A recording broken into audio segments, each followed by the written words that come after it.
स्वप्निलचा perfect name. मराठमोळ्या स्वप्नील कुसाळेनं आज Olympic स्पर्धेमध्ये इतिहास रचलाय. स्वप्निलनं 50 मीटर रायफलमध्ये कांस्य पदक जिंकलंय. स्वप्निलच्या या यशाचा आनंद मुंबई, पुणे, कोल्हापुरात साजरा करण्यात आलाय. स्वप्निलला नेमबाज होण्याची प्रेरणा कशी मिळाली याच्या मागची स्टोरी सुद्धा खूप इंटरेस्टिंग आहे.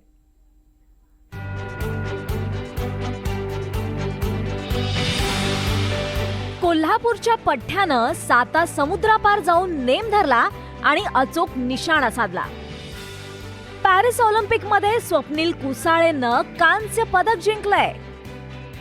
खाशाबानंतर 72 वर्षांनी कोल्हापूरला ऑलिम्पिक पदक मिळालंय. 50 मीटर फ्री रायफलमध्ये चीन आणि युक्रेनच्या अनुभवी खेळाडूंशी तोडीस तोड कामगिरी करत स्वप्नीलनं पॅरिस ऑलिम्पिकमध्ये भारताचा झेंडा रोवला आणि महाराष्ट्राची मान उंचावली. कसा रंगला हा सामना पाहूया. 50 मीटर रायफल 3 पोझिशन हा प्रकार कठीण मानला जातो. या प्रकारात नेमबाजांना 3 वेगवेगळ्या पोझिशन्सवरून नेम साधायचा असतो. नेलिंग म्हणजे गुडघ्यावर बसून नेम, प्रोन म्हणजे झोपून आणि स्टँडिंग म्हणजे उभं राहून या 3 प्रकारात नेम साधायचा असतो. प्रत्येक प्रकारात लक्ष विचलित न होऊ देता योग्य नेम साधणं नेमबाजासाठी आव्हानात्मक असतं. अनेकदा चांगली सुरुवात करून काही नेमबाज नंतर गुणांमध्ये खाली घसरतात. स्वप्नील पदकाच्या फेरीमध्ये सुरुवातीला 5व्या-6व्या स्थानावर अडकला होता. मात्र मोक्याच्या क्षणी त्यानं जिरी प्रिवात्स्की आणि जॉन हरमन या 2 प्रतिस्पर्ध्यांना मागे टाकत 3रं स्थान मिळवलं. 5व्या आणि 6व्या फेरीत स्वप्नीलचं लक्ष थोडंसं विचलित झालं, ज्यामुळे त्याचा नेम 10 गुणांवरून 9 गुणांवर आला. चीन आणि युक्रेनच्या प्रतिस्पर्ध्यानं आपल्या पहिल्या आणि 2ऱ्या स्थानावरची पकड घट्ट बसवली. पण गरजेच्या वेळेस स्वप्नीलनं 10 गुणांची कमाई करत कांस्य पदक मिळवलं. एक प्राउड फील होता है, आंखों में आंसू भी आते हैं जब इंडिया का फ्लैग एक दूसरे देश में हम लहराते हैं और जब एक अपना नेशनल एंथम चलता है तो जो भी हो, जिस रैंक पे हो, लेकिन जब फ्लैग ऊपर जाता है तो एक अजीब सी अंदर से फीलिंग आती है, जैसे कि हमने इंडिया का नाम ऊंचा कर दिया.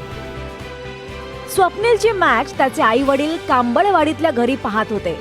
ज्या क्षणी स्वप्नीलनं अचूक वेध घेतला त्या क्षणी स्वप्नीलच्या आईला आनंदाश्रू अनावर झाले. शेवटचा पॉईंटमध्ये आम्हाला जास्त घाणवण होती आमची आणि तिथून मग आम्हाला काय करावं लागलं, जप केला. विठ्ठलाचा जप करून मला देवाचा जप केल्यावर मला 2-3दा नमस्कार केला देवाला. देवा विठ्ठला 10 मेडल मिळून दे म्हणून एवढंच मी आशीर्वाद दिला त्याला. ज्यावेळी फर्स्ट, सेकंड, थर्ड आणि फोर्थ राहिले होते त्यावेळी असं वाटलं होतं की मनामध्ये काय होईल. ज्यावेळी शेवटचे पॉईंटसाठी थर्ड आणि फोर्थमध्ये रँकमध्ये ज्यावेळी पॉईंटचं चालू होतं त्यावेळी मनामध्ये भीती वाटत होती की काय होईल आता. ज्यावेळी थर्डचं पॉईंट भेटले त्यावेळी खूप अभिमान वाटला, खूप आनंद वाटला, आनंदाश्रू आली डोळ्यामध्ये. स्वप्नील मूळचा कोल्हापुरातल्या करवीर तालुक्यातल्या कांबळवाडी गावचा. शेतकरी कुटुंबातल्या स्वप्नीलनं 2009 मध्ये शूटिंगला सुरुवात केली. क्रीडा प्रबोधिनी, नाशिक आणि पुण्यात स्वप्नीलनं प्रशिक्षण घेतलं.